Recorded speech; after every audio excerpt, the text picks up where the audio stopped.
Here we go. From the Middle is a proud founding member of the Odd Pods Media Network. Whether they're proud of us or not. Oh, for the love.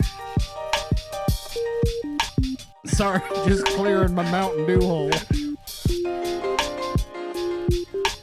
I got my phone hole cleaned today. That's where you keep it? You're so cerebral and you're so developed and evolved.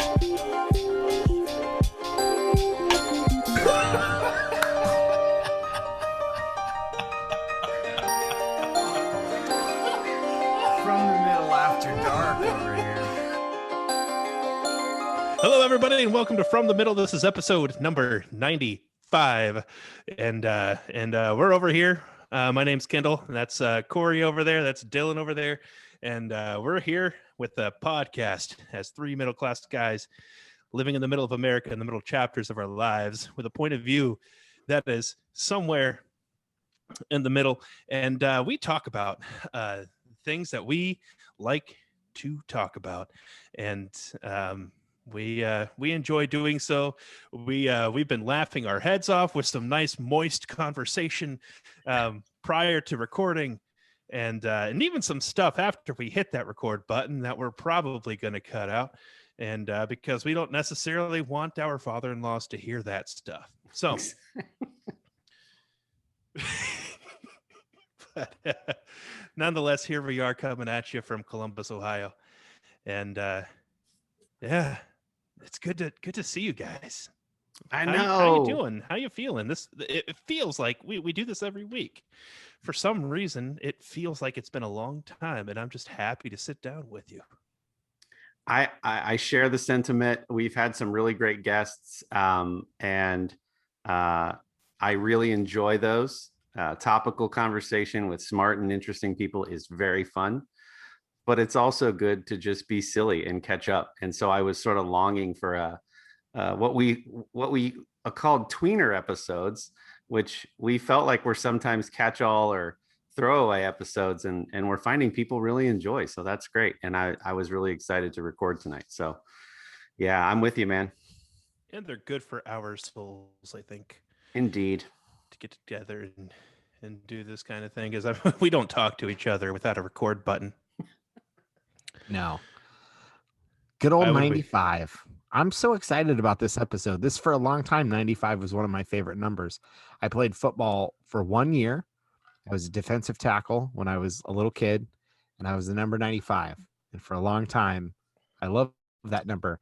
And when I would make custom teams in EA Sports college football video games, I was always number 95. So this episode warms the cockles of my heart. And I'm glad we're here. It's been a fun 95 episodes. 94. This one could be downhill. I'll say 94. Yeah, well, it's already gotten one click better because you used the word cockles. Well, right. Make sure that's in the description. It's going to get one click worse because Dylan, wasn't that in midget football? Are we allowed to say that anymore? Is it? No, Pop I was Warner, little. I don't know. Little person football. Was that more? Well, that makes it worse because now it's made it more specifically as a as a discriminatory reference. So it's got to be. They probably just call it little kid football. What ages were we in midget football? What ages? 3rd grade through 5th grade, but depending on when your birthday fell, you could play that 6th grade year. But there was also a weight maximum that some kids, regardless of age, could no longer play because they were too big. So I played from 3rd grade to 6th grade, or was it 4th grade to 6th grade? Anyway, it's in that range. I mean, if they already have high school football and junior high, just call it elementary football, because that's really far less discriminatory and I think much safer. We'll call it elementary football. Elementary football. There you go. That's nice and doesn't offend anyone. So how you guys doing? Dylan, you got vaxxed up today? You got your vax on? Vaccine on? Yep. I got pricked. What's the word? Shot? Let's go. Hey, so moist. I don't know. Cockles. Let's go with prick. Moist cockles, midget, prick. Go. Yeah. Wow, we've lost everyone so far.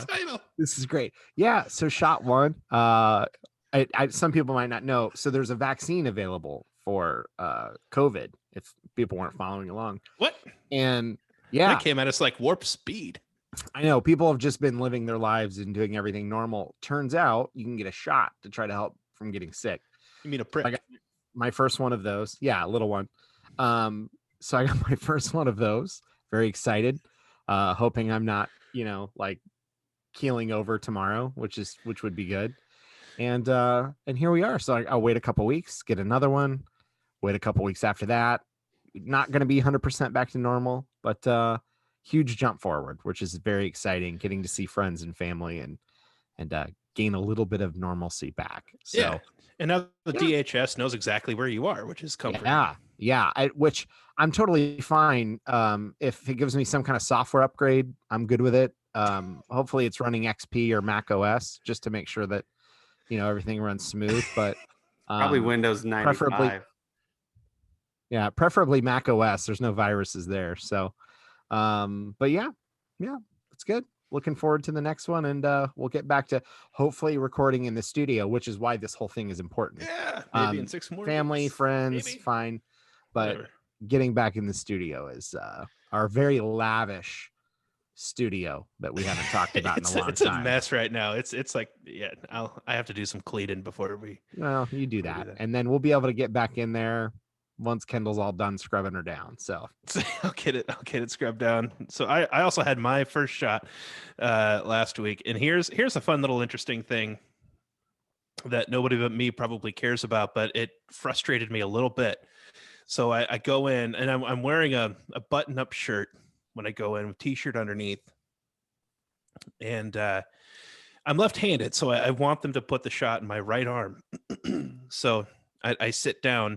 And I'm taking off my shirt, and I just pull my right sleeve out. I leave the left sleeve on, right, just to get the shot. And then I'm getting up, and I can't get my shirt back on to my right arm. And it was at that moment, like when it's busy, there's a lot of people there getting their shot, and I'm there standing outside the door in front of everybody in line, an adult man trying to figure out how to put on a shirt. And it took an embarrassingly long amount of time, to the point that I eventually actually just took my shirt off completely and then started over. And that's when I realized, like, when I put my shirt on, I always put the right arm in first. And then I always am doing the weird little backhanded move with the left arm. I can't do that move with my right arm. I've never even tried it. And so my challenge to everybody out there, grab a coat and just grab the coat, put it on like you normally do, pay attention to how you do it, and then try to do that backwards. And I'm wondering how many people out there can pull that off. I'm sure I can't. And to give you my concern going into my shot was one of two things. Either I would get the shot and they would go, "Oh my gosh, he's swelling." And I would say, "No, that's just how I look." Or that I was going to be swelling and they were not going to believe me. Like I was going to have a reaction and go, and then they'd think, "I think that's just how he looks." I don't see a reaction. Those are my concerns going in. Fortunately, neither was the case, but he's getting pale. Valid. He's getting pale. Nope, and just pale. Yeah. Just how I look. Is my arm getting big? Well, I mean, it says on your thing that's why you were allowed to go early. I felt like it was far more likely they would think I was swelling already, when in fact that's just me. But either way, I was safe. So turned out great, and no emergencies. So that's great. Fun times. Counting them down. COVID shots. I saw a thing. I told Dylan already. A lot of you probably out there already said, and I made the joke about the DHS thing, and that I don't mind if the first dose has a microchip involved, as long as the second dose comes with micro salsa.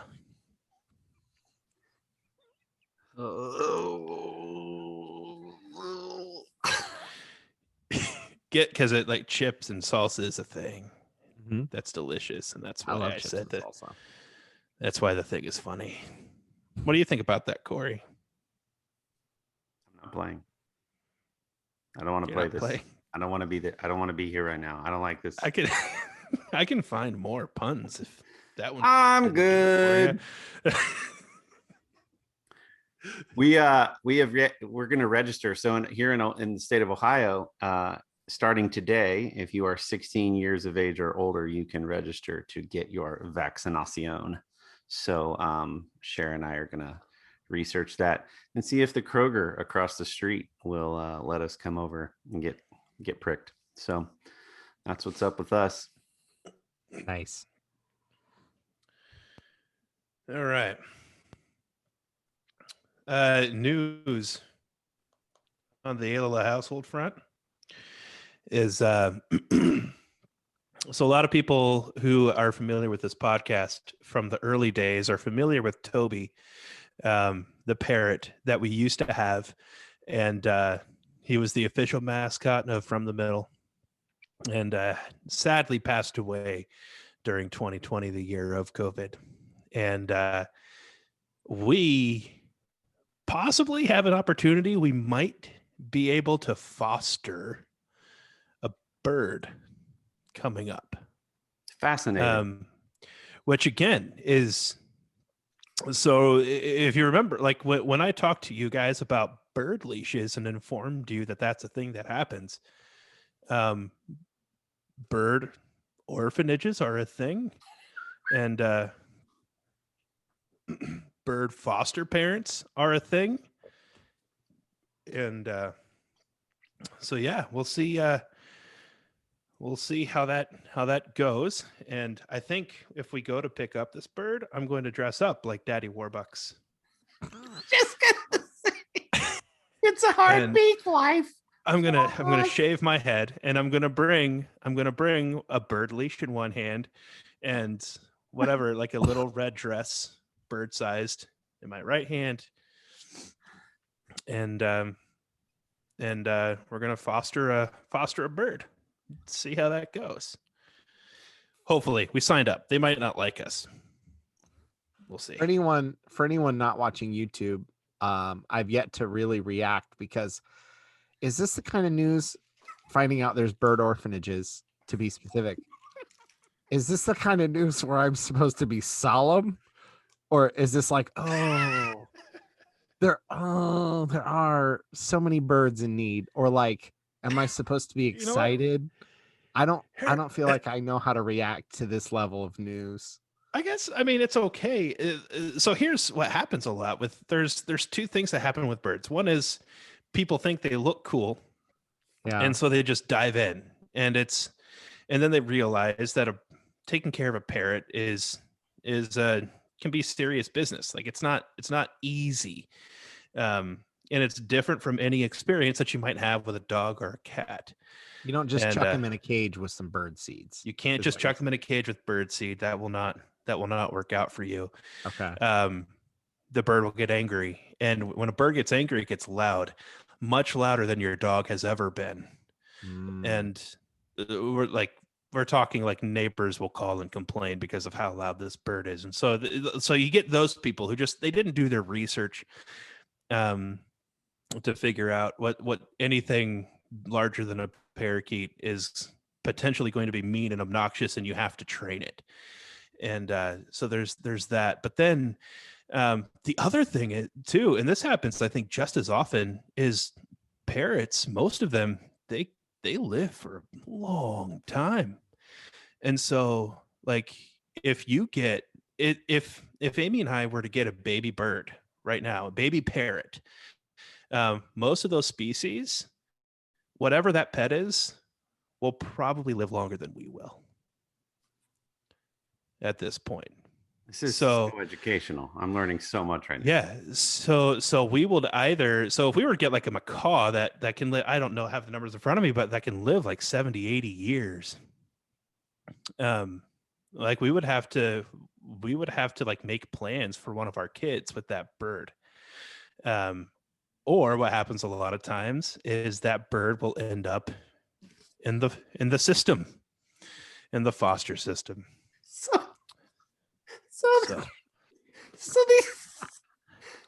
So these bird orphanages, Yes. are they mostly filled with baby birds, or No. are there a lot of elderly birds? Because A lot of elderly birds and a lot of misbehaving birds. because buying a bird, people should do their research. This isn't something that you want to squawk at. You should really. Well, see, now you're doing it, Corey. Yeah, I have a question. Let's jump to Dumb and Dumber for a minute. The movie Dumb and Dumber. And there's the young visually impaired boy who has the dead bird. Right. And let's assume the dead bird's head hadn't fallen off and been taped back on with duct tape. Let's assume that bird was still alive for a minute. What kind of bird is that, and how long would that one have lived had his head not fallen off? That was a parakeet, and not very long. Is that one of the really loud ones you're talking about? That's not an adopted one. Those their heads fall off all the time at a young age. Is what you're saying. Parakeets' heads fall off at young ages. They're not particularly loud. No. Okay. They are trainable, but not nearly as trainable as larger birds. Okay. Parakeets are parrots, however. They are in the same grouping as parrots. So this is I feel like Jack Hanna over here. I feel like the bird whisperer. Any other bird questions you guys have? So that was Petey, and it was a ping pong ball for a head. I have so many questions. I'm visual, right? And so all of the Annie / bird visuals and jokes. Oh man, I can't get bird orphanages out of my head. I still don't know how to react. We didn't land on an answer. It's still in flight, man. Just go with it. So what you're saying is, if you were to have a parakeet that were going to live theoretically for 70 to 80 years, you adopted him at this point, you would need to have your own retirement plans for yourself and the bird. Exactly. You got to put that bird in the will somehow. Otherwise, it's going to end up in the system. And then it's going to start a drug habit, and it's going to find an illegal gun. It's going to start robbing banks for tricks. So, birds always trying to get high. Why are you doing this? This is, Corey, you're going to hate listening to this episode. Do you know why I'm doing it? To prove to you how easy it is to do it. No one said it was hard. That's not the point. Oh, man. Look, I got a bird on my hat. Oh, anyways, that's funny. So let us know how all that goes. Yeah. Super interested to hear. And where you are in the process. If you guys are on the foster list, are you the earlier bird? Are you going to be a little further down the list? The photographer is going to come by and take our photo for our portfolio. You need letters of recommendation for that, or yeah, you have to prove your house is able to house a bird. You know what? I'm willing to bet they'll ask us questions like that. Mm-hmm. I bet they will. Do you have any large cats? That would be a problem. Do you have any large cats or wily coyotes? Man, that is comedy gold. What else is going on? Dylan, what's up with you, man? We talked about the vaccine already. That's super exciting. We're trying to find a groove on some new shows. I'm not going to deep dive into what's happening on Disney Plus right now, but between WandaVision just ended, we got Falcon and the Winter Soldier. In May, we're going to have the Loki show, and then the Star Wars, The Bad Batch. Other than the Disney Plus stuff, we're just looking for some good shows to watch because there's so much on there that we can dive into. It's a good time right now. We're going to get back out into the world with some nice weather. We've gotten outside the last 2 weekends for some parties, for some family birthday parties. It's been good, man. It just getting to see some people, get outside a little bit, little sunshine. Yeah, life is as good as can be, I think, right now. So we're humming along. Like, Right on. What about you, Corey?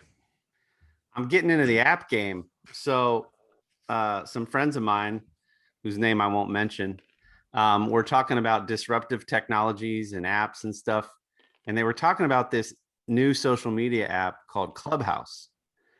And I don't know if folks have heard about this, but it's like an invite only app, social media app that's audio, live audio content that's topical. So they're basically audio chat rooms that you can join. They're topical, so based on your interests. So faith and spirituality, or fitness, or business, or art and design, or whatever. I mean, there's so many topics. You click a few of those to kind of get started. There's a handful of celebrities and comedians and athletes and business people on there. So it's like this never ending podcast that you can participate in. So each room has a moderator to make sure that people aren't talking over one another, or that the topic doesn't go too far down the rabbit hole. And you can raise your hand and either ask a question, or they'll bring you up to what's called the stage, where if you have a thought, you can, add your 2 cents. And it's kind of cute and funny. There's no way for people to react other than to toggle on and off their mute button. So you see these little flashing mute buttons as if people are like applauding or they like what you're saying. But it's really fun, man. And I'm so hooked on it. So the other day I joined a room that was like, how to monetize your art. And the audience was a group of illustrators from all over the world. It's a topic that I'm passionate about, and I've had mentors help me along the way. And it was a relatively small room. So they invited me up to the stage, and I just shared my thoughts, and it was really cool. So then, like, my social media, my Instagram and other things, I'm getting all these followers. And I thought, wow, this is interesting, because it's like value-based following based on what you're saying and whether or not you contributed anything even remotely thoughtful to the room, as opposed to just having cool photos or interesting art. It's like, no, they're hearing my voice, they're hearing my point of view, people from all over the world, and it's fascinating. The last thing I'll say, I was on one day and it said that, oh, Mark Zuckerberg and the CEO of Spotify and a few other heavy hitter business leaders were starting a room. And before you knew it, there were 8,000 people in the room. So it was like you were getting this live TED talk. So I'm absolutely hooked on it. I've spent way too much time on there already, but because it's topical and because you get to jump in and out of these rooms and just kind of hear whatever you want, for a guy who already consumes a lot of podcasts and doesn't mind talking all that much, it's a lot of fun. So it might wear off, but right now I'm really enjoying it. So if anybody thinks that sounds interesting, hit up your boy. I got some invites and I can hook you up.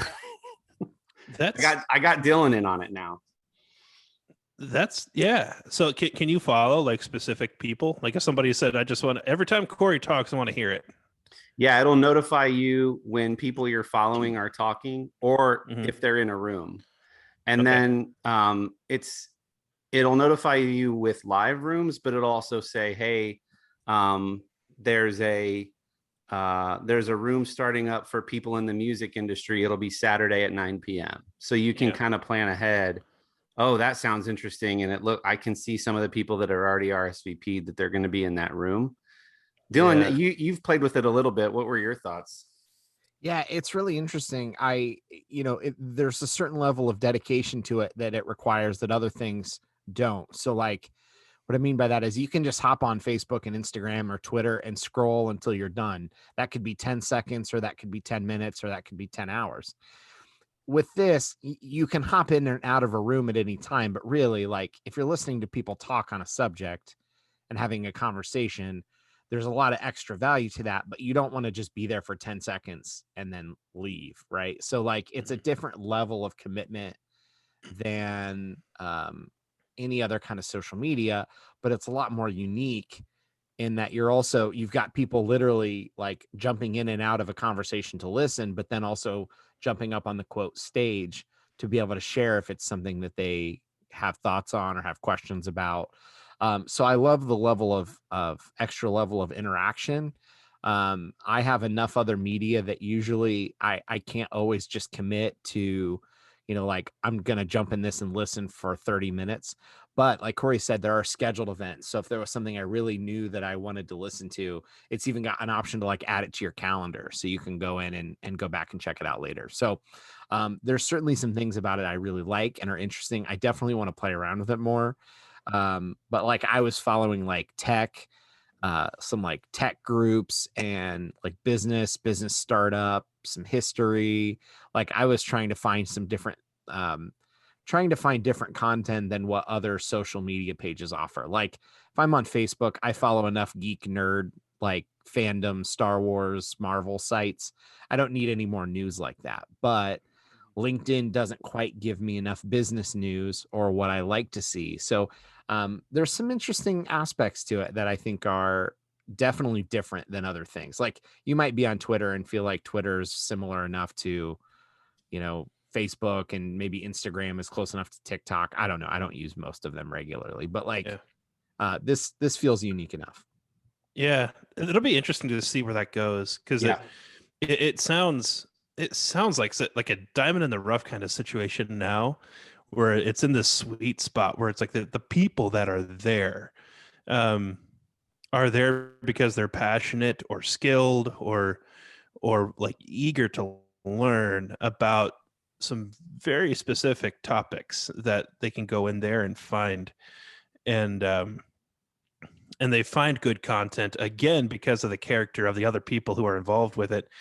And but like my fear is, as social media goes, like the more that grows, like is it going to be, would that eventually get to a point where it's like, yeah, nobody knows what they're talking about anymore?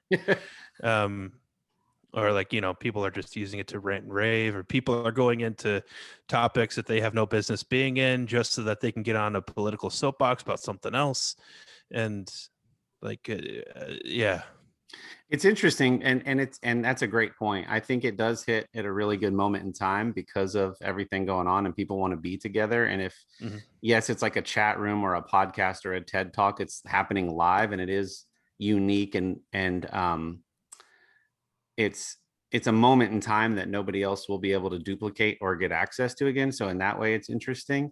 There is some, because it's exclusive, it feels a little special right now. What's cool is it links everybody's Instagram and Twitter. So if it sounds like this person doesn't know what they're talking about, like you can click on their Instagram immediately and go, oh snap, they have 12,000 followers on this topic or whatever. So that lends a tiny bit of credibility. But what I think it would be interesting if you were into archaeology, and this is what the guys I was listening to talk about this originally, like if you were an investigator, imagine somebody who's got credibility as an investigator was doing their investigation live on Clubhouse. Or if you were like an archaeologist, you were going into a tomb or something live on Clubhouse and people felt like they were there with you. So I think there are a lot of interesting ways that this could parlay into other things.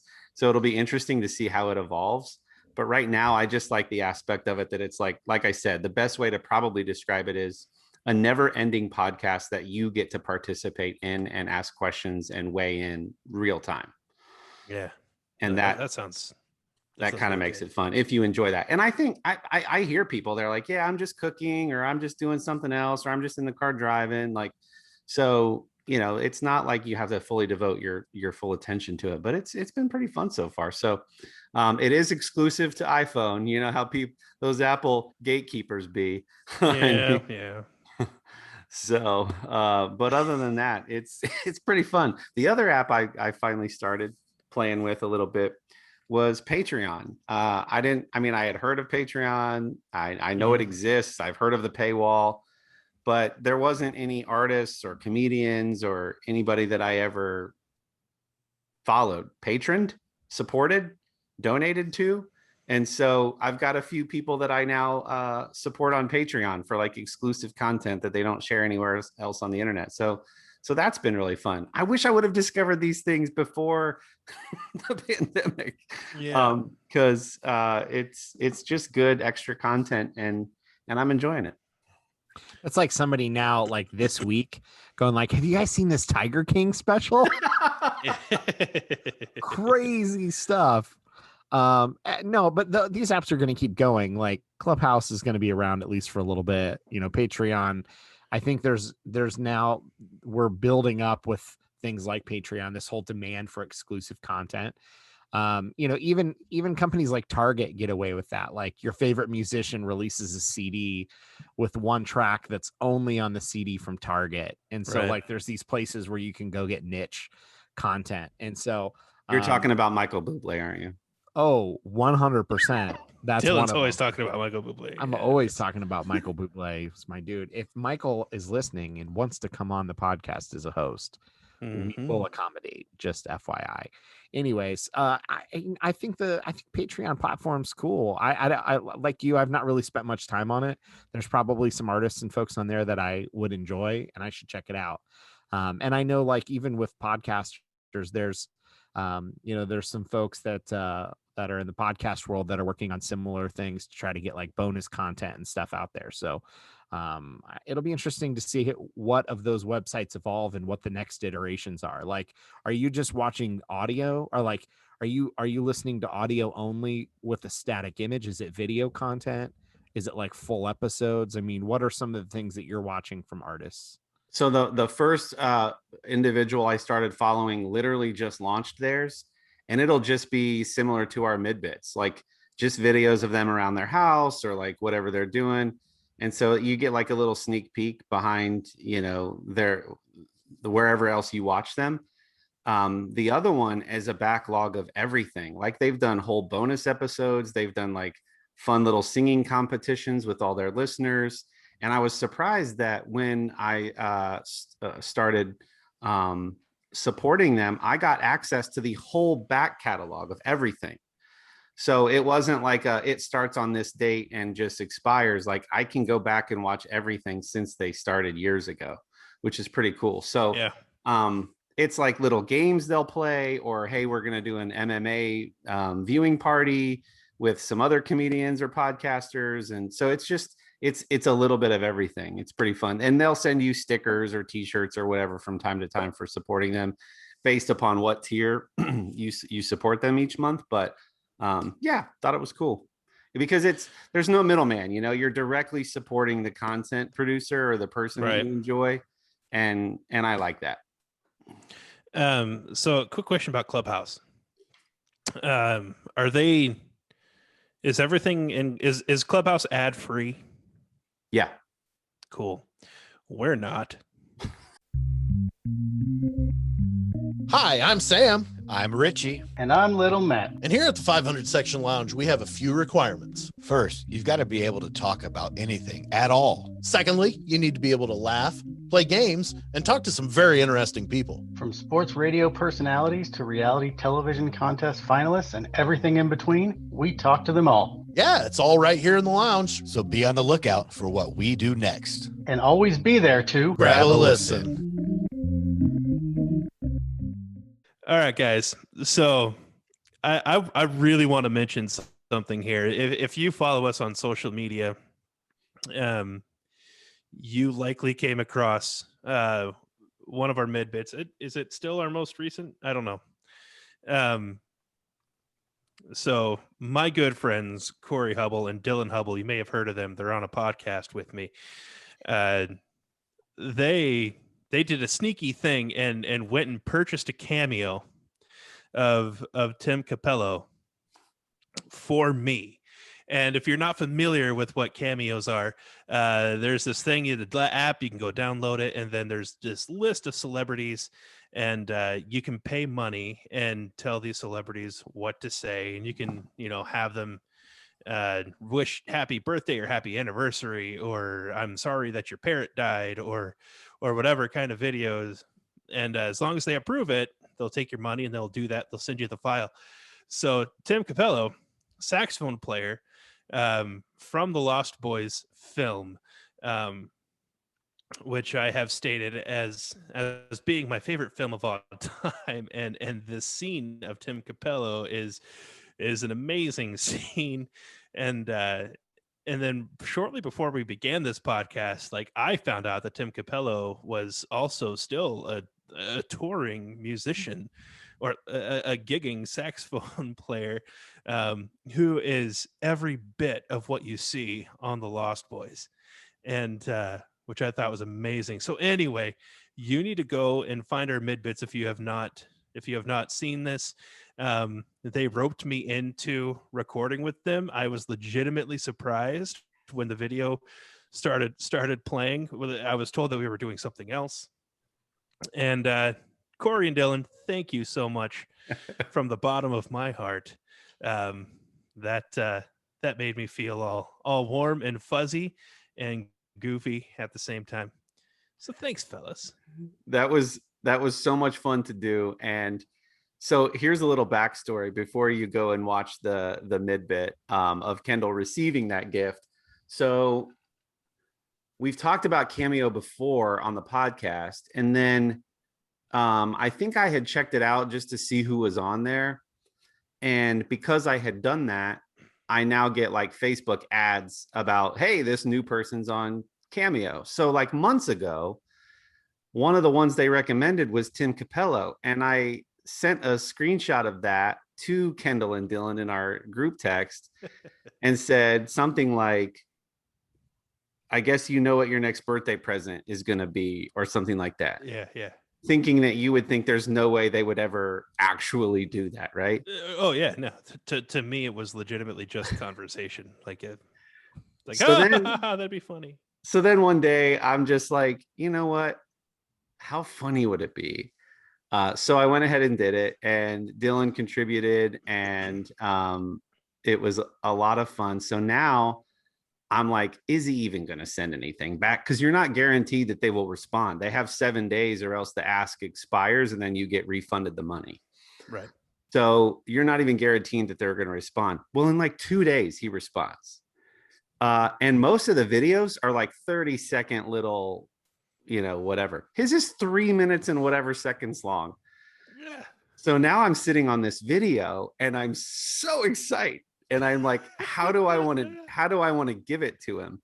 So I was texting Kendall's wife, Amy, in the background going like, hey, what if like next time you and Kendall are just like chilling on the couch or in bed together, just chilling, like, let me know and I'll send him the video, but you got to sneakily film his reaction. But then I was like, maybe I don't want to put that pressure on her. And what if the lighting's not good and we can't really see your face? Because, that's the payoff for us. Right. Yeah. To see you see it.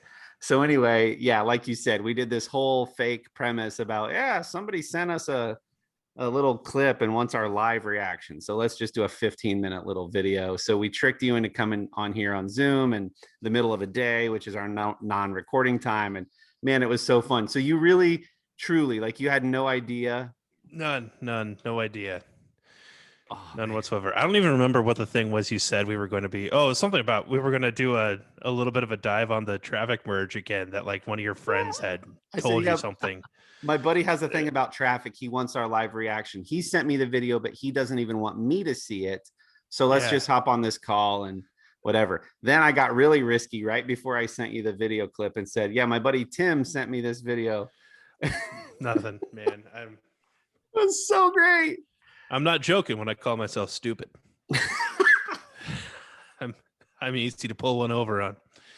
There was. I wish we could share the video like on here, but we can't for like license reasons. The Cameo isn't, meant to be used for things that are monetized anyway. It's on my personal stuff. I think I put it on my personal Facebook.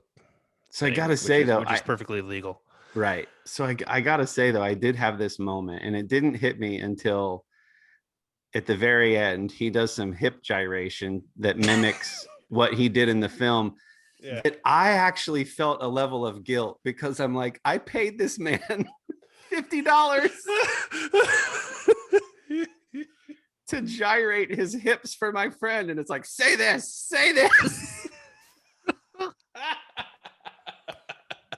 So that part of it felt a little weird. Like I felt like a little bit of a guilty sensation, but man, he was such a good sport, and it's so great. And he played his sax and everything, man. He did awesome. Yeah, then there's a cut to Tim Capello immediately after the video, just sobbing in the shower because I feel so cheap. You know what? That type of an app is perfect for guys like Tim Capello who have a cult following somewhere. Yes. That, I mean, and seriously, there's fan art for him. I mean, he was a Tina Turner saxophone player. He's just traveled with a bunch of other bands. There's fan art of him. There's t-shirts and stickers you can buy of Tim Capello from that scene in the Lost Boys. And yeah, it's a perfect app for guys like him. It's great. I think I read that Kevin Baumgartner or Kevin Malone from The Office is like one of the highest paid cameo people because people just love anything that he does from The Office. And I'm like, I had the same reaction when I saw that article. It's like, good for him. Like, he probably hasn't done a ton since The Office, but he can just keep doing those videos to his heart's content and making a ton of money off of it. Indeed. Heck yeah. Probably just repeating lines from The Office in personalized videos. And no doubt those guys feel like we do when we get a voicemail from one of our listeners. It's like, yay, one finally came in. Yeah. Speaking of which, so we talked about underwear for a long time yesterday, which we thought was a good idea. And then this happened.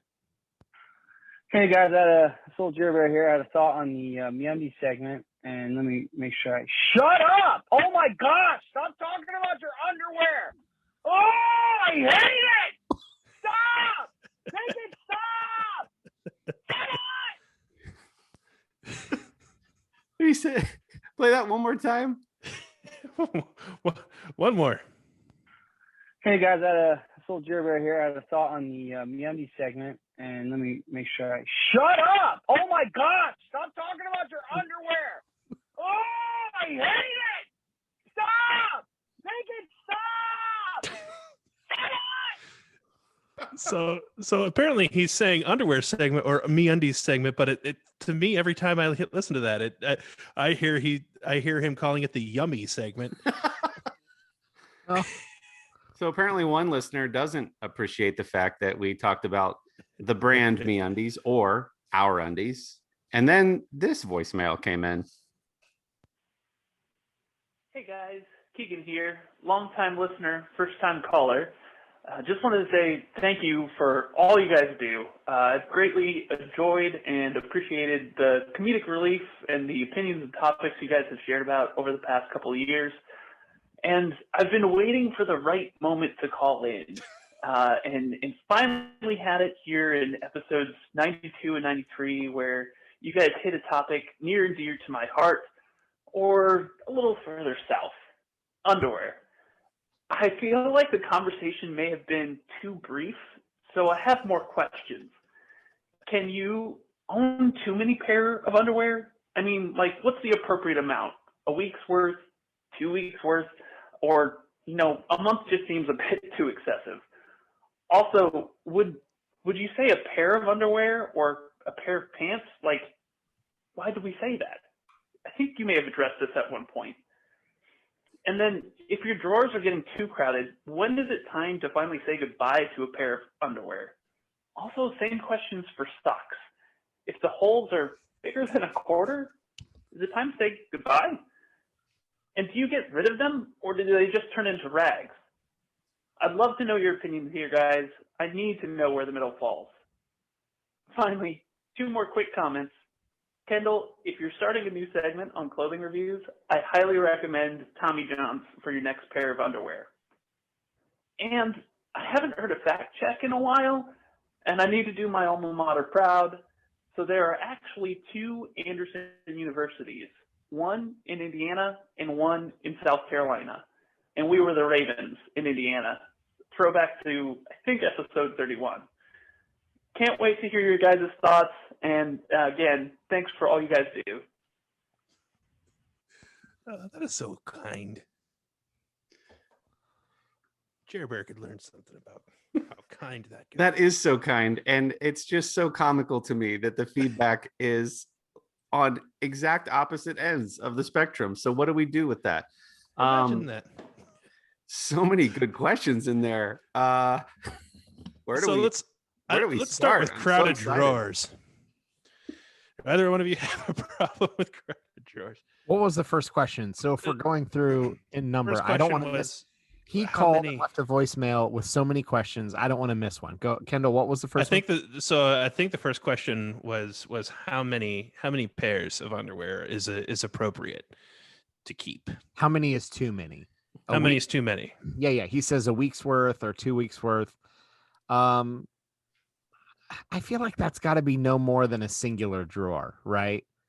Sure. Like, and the drawer can be any size. If you have a huge dresser, does that seem reasonable? Like, you can't have more. Maybe.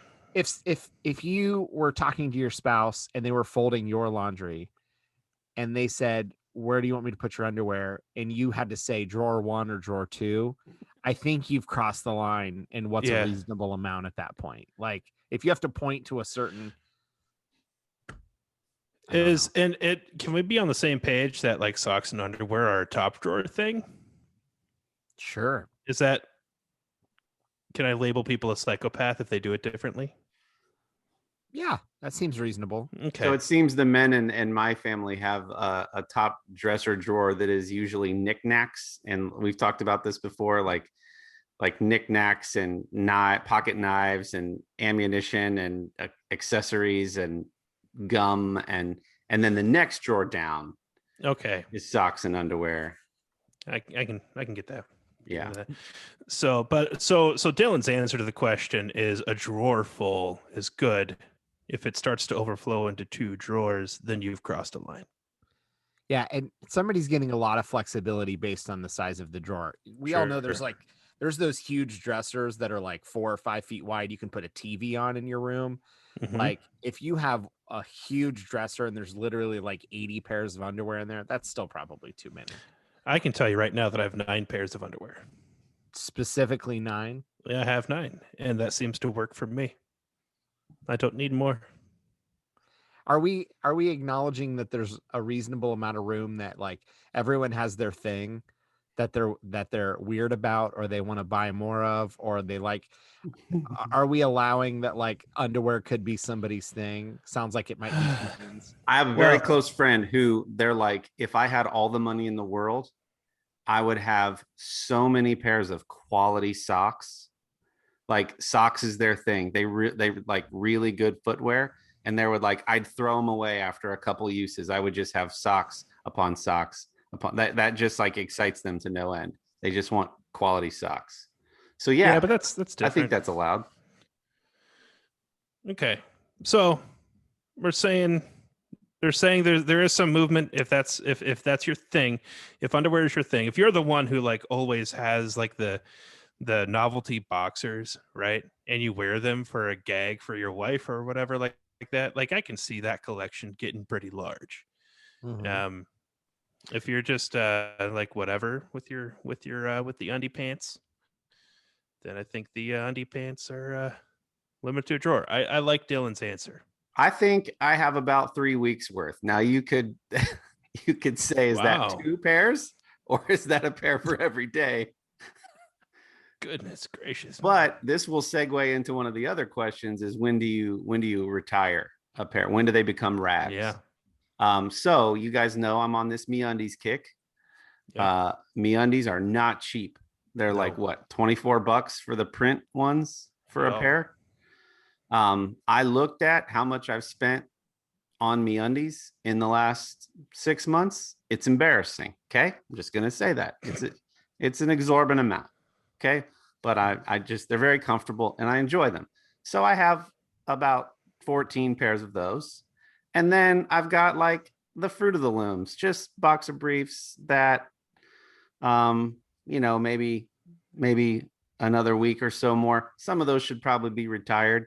And I've slowly replaced those with the nicer MeUndies ones. So I'm hovering around a month, 3 weeks to a month's worth, ranging in quality from brand new to these look like Swiss cheese. Interesting. So what's your answer to the when do they get discarded question? Well, if the goal of underwear, we're getting philosophical now. if the purpose of wearing them is for support and for I like to call for can I say shark buffering? That's what I like to. Yep, that works. If it no longer serves that purpose because of the holes, I think it's time. I think I'm gonna go a little bit different direction here. Okay. Might sound like a weird preface, but here we go.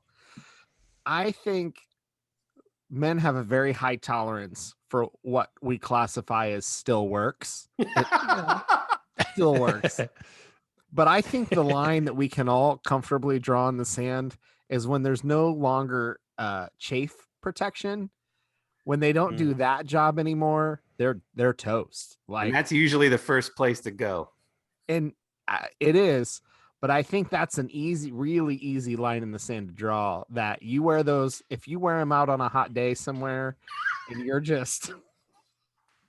you're in pain by the end of the day, you know it's time. Like even the guys that keep stuff away uncomfortably too long, that's the line in the sand where you go, okay, this one served its purpose. Because none of us are skinny guys with thigh gaps, so we got some chafe action going on. Yeah. This is great. What else? What other questions were in there? Well, the same question I think with socks, right? Oh yeah. Socks is something I have way more socks than I have underwear. So like 12. And so, well, it's probably more like 20, I would say. I have like a small little skinny, like 8-inch wide drawer, and one of them is for my socks. The other one is for my underwear, and that's it. No, I've got like 4 pairs of like ankle high socks that I wear with shorts, which isn't that often, only like when I play basketball or whatever. And the rest of the time I'm wearing jeans, and I wear crew socks the rest of the time. So I have a pretty good collection of crew socks. So I change those throughout the day, sometimes. And then I really only need like 4 pairs of the other ones. So that's how I roll. And I throw socks out immediately. I have a weird thing with my feet and socks. I have to wear socks because I'm a shoe guy, and I firmly believe that if you're a man, like, you need shoes. Like, that's I'm team shoe for men. I'm just going to put it that way. And even team boot. Like, I wear boots more often than I wear shoes. Is this sandal hate that's going on? Is this what's happening? There is some sandal hate. Okay. Some sandal hate. So for me, in my world, I'm wearing boots when most guys are wearing their tennis shoes. I'm wearing tennis shoes when most guys might be wearing sandals. And in a situation where most guys might be barefoot, that's when I break out like my 1 pair of sandals that I've had for the past 5 years. So that's why I roll. Where did I don't even remember how I started talking. You're on socks. Yeah. But there's a couple issues swirling around socks. Let's delve in. Yeah. So the first one that you have to consider when throwing out socks, it's one thing, just having a hole is in and of itself not reason to get rid of the socks. The whole location is the issue. A hole under the heel is a little bit different than a hole like right on your pinky toe, where it's going to kind of like nag and drive you nuts, right? So like those are different versus like somehow if you got it on like the side of the sock or whatever, not a big deal. So that's one issue. Also, very good point. Very good point. The gift ratio of underwear to socks, almost nobody is buying a man underwear for like Christmas or Father's Day or his birthday, but everyone will buy like socks and ties as gifts. And so there's a really odd ratio thing that happens. Like most of us have way more socks because like that's something parents, grandparents, loved ones, somebody can be like, oh, I found you these funny socks. Anyone can gift socks. If you go to a business expo of any kind and visit the booths, guess what they're handing out? It ain't underwear. Socks. They'll give you socks. Or here's a gimmick that happened when I went to my last Gartner IT symposium down in Orlando. When you check in at the hotel, all of the participants of the expo get a swag bag to start before you even hit the expo floor. They give you one of the socks in the pair and say, visit our booth at 181 to get the other socks. So you actually Nice. Smart. Clever. But that throws the whole ratio off, because then you're never 1-to-1 on underwear and socks. You've got to like go to Costco and load up on underwear to balance out all the sock gifting. And so I think there's a market for like somebody like MeUndies doing a gift box. Like, hey, these are stretchy enough. We're going to, this is going to be good for most small to medium people. There's 2 underwear and 2 sets of socks in a box. And we're going to put the socks on top so it doesn't feel weird like you're just gifting underwear to somebody. I think there's a market there. Multiple issues when dealing with socks and underwear, though. Multiple. Yeah, I will say that I'm more particular about my socks than I am about my underwear, and I'm relatively particular about my underwear.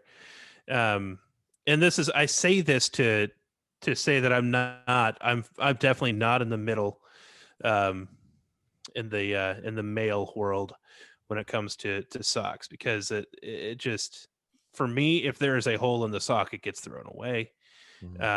If there's anything that makes me think that sock might be uncomfortable, it gets thrown away. I'm very picky about the socks that I buy for myself. I never feel an obligation to keep a gift that somebody gave me if I don't have a use for it. And so I routinely get rid of gifts anyway. So if somebody gives me a sock that I'm not going to wear, I'm not keeping it. It's never even going to make it into my bedroom. So for those reasons, I'm willing to say that I'm going to give my opinion on socks, but because I know my feet are weird, I do this thing. Do you guys plan before you go to take off your socks? Do you plan how you're going to do that so that you can, as soon as the first sock comes off, you have to, as efficiently and quickly as possible, get the second one off, because there's just this nagging in your whole body that just can't stand wearing one sock? Or is that a me thing? I feel like that's a you thing. Okay, it's a me thing. Yeah, maybe seek help on that. I don't. Okay, all right. Well, yeah, just guys. call somebody. Just talk through it. Well, yeah. Well, I'll call you from the inpatient facility. Before we get into why we think we're calling them pairs of underwear, I have to talk about packing. When you're packing for a trip, how do you plan how many pairs of underwear to bring? And while you're thinking, I would like to share my screen really quickly to share you this meme of probably one of the funniest tweets I've ever seen, which says, does anyone else pack underwear for a trip like they plan on shitting themselves twice for every day that they're gone? So I always do 1 pair per day that I'm there, including travel days, plus 2 in case anything crazy happens. because I'm not loading my pants every day, but about once or twice a week. Yeah. Like, you never know the local cuisine you might have, It depends on where you're going and whether or not you have to take pills before they let you drink the water. Is there a lot of walking? Do I have to walk to this office building? I'm going to be sweating, just so every day that I'm gone plus 2. That's my rule of thumb. Yeah, and by the way, that if you're going someplace you're doing a lot of walking, you're digging for the best pairs out of the underwear drawer. Oh, yeah. You're not taking your chances on a chafy pair. Yeah, a pair that when you hold it up to the light, you're like, these are about to go. I can tell that the fabric here, it's just a little. It's any minute now. It's gonna snap. It's in and out. Yeah, I have the same rule. Number of days plus 2. Is that really? Yeah. Wow. I've never talked about that. No, this is just a thing we unfortunately learned about each other today. That's amazing. I'd always feel safe. Now, the only adjustment there might be like if I was going to be gone for some reason for 14 days, that's a really long time to only pull a plus 2. I'd probably go for a +3 or +4 at that point. But I Kendall's don't know at that point wondering if they have a washer and dryer situation. Yeah, and I don't even know if I have that many pair. I'd have to look. That's a whole other issue. Yeah. I would need washer and dryer if I were going to be gone for that long. Thoughts on Yeah, why you have 9 pairs. You can only make it 9 of 14 days. Exactly. Have you ever looked at what it costs to have your laundry done from a hotel? No. It's insane. So I'm just going to tell you. Thoughts on why we're calling them pairs? Is this just doesn't make sense, and we need to change. So what are we calling them? How many? I have a underwear. I have I have a shirt. I have a pants. I have a pant. I have a trouser. And I am wearing an underwear. I'm wearing an underwear. Yeah, because you would drop the plurality of the word, so it wouldn't be pants anymore. It would just be a pant. I'm totally on board with doing this for the English language. Something better that I like for us would be to drop that nonsense. Obviously, pair of socks. That would make sense. Boxer brief. Boxer brief. Yep. A tidy whitey. Yeah, because the immediate problem there is if somebody says, "Hey, go grab some pants," that could literally be one or plural. Yes. You have no idea. So you need context immediately. Yes. What do you mean by grab pants? Where are we going? Why use many word when few word do trick kind of thing. And are we having Mexican? delicious Mexican because yeah, if we're having that new quesarita or whatever Taco Bell has, I may need actual more pairs of pants. Yep. I'm so glad we deep dove on this one. We're covering some real ground here. We are. This is great.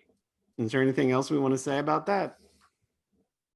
Did we get all of Keegan's questions? I think we basically covered it. All right. Tommy John is even more expensive. I would love to try a pair of Tommy Johns, but MeUndies is a stretch to spend that much on underwear. Tommy John's even worse. Really? What are we talking? 40 a pair? I mean, I guess it's in the same ballpark, but it is more.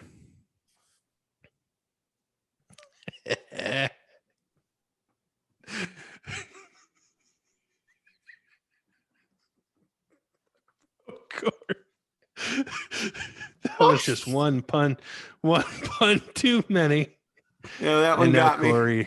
That one got me. Corey's dead. That one got me. Why? How do they justify the? I don't know. How does MeUndies do it? Are they that much better? Oh yeah, you're right. It's Tommy John has the they have the ball pouch thing, right? They have the separator. Yeah. So MeUndies doesn't do that. So maybe that's worth an extra few bucks right there. I also want to make a point. So during our obscene commercial break, I was writing down the two things I wanted to make sure we talked about afterward. And those two things were Tim Capello and underwear. And so I have a whole sheet of paper right now, and written on it with no punctuation or anything is just Tim Capello underwear. And I think I'm going to leave that here for my wife so that she can come and see what's written on the notepad, just Tim Capello underwear. And that'll be fun. That'll be fun for us. Oh. What does Kendall do in here every day? Let's see. I love you guys. I'll leave him a little note. Oh, he's got a pad right. What's this? Tim Capello underwear. Let me just check his phone. What is this? What is this video? This man is gyrating his hips. Is that Tim Capello? There's a theme. I'm concerned. Oh, this has been fun. Well, I'm good. Thanks for listening, everybody. If we still have any sponsors, one of those would be Artius Man, and you can go get men's skincare and grooming products at artiusman.com. That's ARTIUSMAN.com. Use promo code the middle And that'll help us out. That'll help them out. It'll smell good. I wish we could give you a discount on underwear. Alas, we cannot yet, but that may be in the works. It is yet to be determined. Thanks for listening. It's been a lot of fun. If you enjoyed the voicemails that you heard this week, just know that we would love more. So if you have questions, if you have topics you would like for us to discuss, if you would like to comment on anything you've heard in the last 95 episodes, please do reach out. It would be really fun to possibly play your message on here and interact with you in that way. Anything else, fellas? Otherwise, we will see these guys next Wednesday. That's it. Bye. Bye.